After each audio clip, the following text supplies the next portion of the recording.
처음 3분간 지은이는 스티븐 와인버그입니다. 내가 대학생이었을 때 그리고 그 후 1950년대에 내 자신의 연구를 시작할 무렵에도 초기 우주의 연구는 존경할 만한 과학자라면 아까운 시간을 바쳐서 할 일이 못 된다고 널리 여겨졌던 것을 기억한다.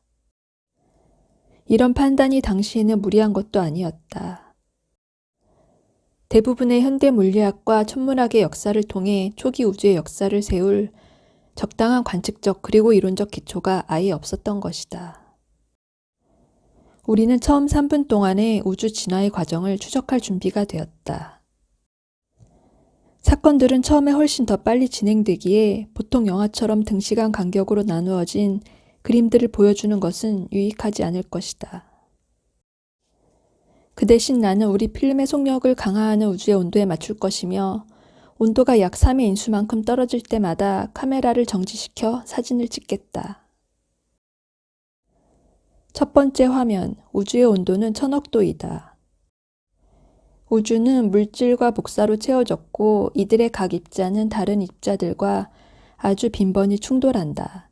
이래서 빠른 팽창에도 불구하고 우주는 거의 완전한 열평형의 상태에 있다. 우주의 내용물은 여전히 전자, 양전자, 뉴트리노, 반뉴트리노 및 광자가 지배적이며 이들은 모두 열평형에 있고 온도는 이들의 문턱 온도보다 훨씬 높다. 따라서 에너지 밀도는 온도의 사승에 비례해서 떨어져 보통 물의 정지 질량에 포함된 에너지 밀도의 약 3천만 배가 되었다.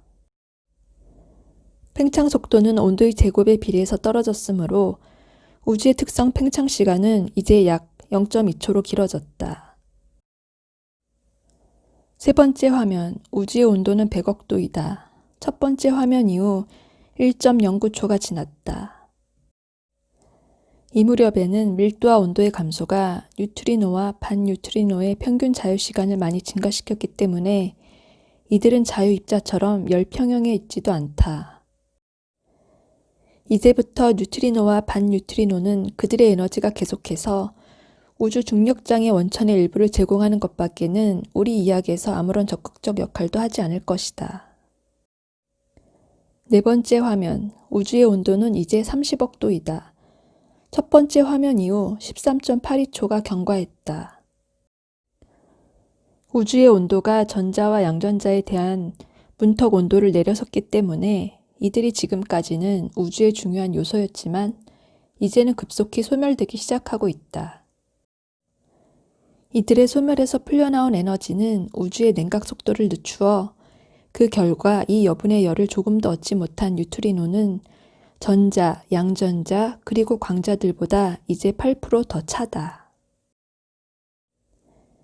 다섯 번째 화면, 우주의 온도는 이제 10억 도이다. 첫 번째 화면 이후 3분의 2초가 경과했다.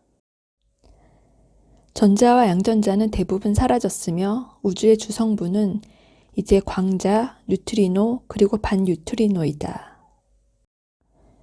전자와 양전자의 소멸에서 나온 에너지는 광자들에게 뉴트리노의 온도보다 35%더 높은 온도를 주었다.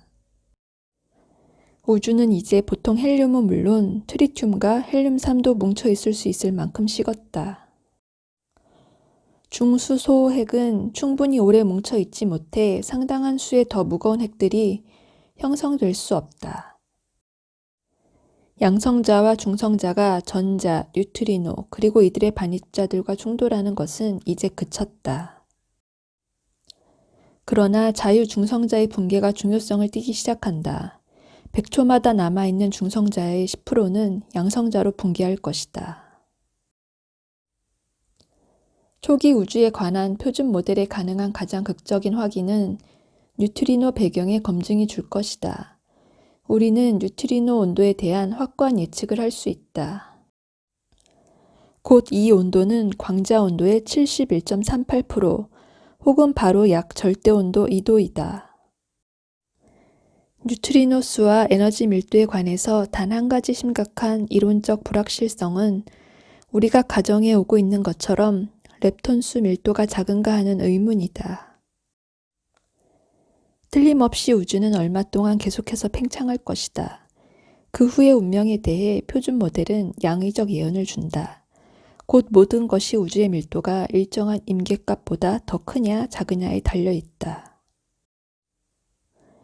현재의 우주가 말할 수 없이 생소한 초기의 상태로부터 진화되어 왔고 끝없는 차가움 또는 견딜 수 없는 열로 끝장날 미래를 직면하고 있다는 사실이다. 우주가 점점 더 이해될 듯하면 할수록 그만큼 또 무의미해 보인다. 그러나 우리 연구의 성과가 아무런 위로가 되지 않는다 해도 우리는 적어도 연구 그 자체에 어떤 위안을 느낀다. 성인 남녀는 신과 거인들의 이야기로 만족하지 못한다. 또 그들의 생각을 일상 다반사에만 한정시키지도 못한다. 이 사람들은 망원경과 인공위성과 가속기 등을 만들었고 끊임없이 책상에 앉아 그들이 얻은 자료에 의미를 캐내고 있다. 우주를 이해하려는 노력은 인간 생활을 한낱 익살극의 수준 위로 좀 더 높여주고 약간 비극적인 우아함을 주는 아주 작은 일들 중에 하나이다.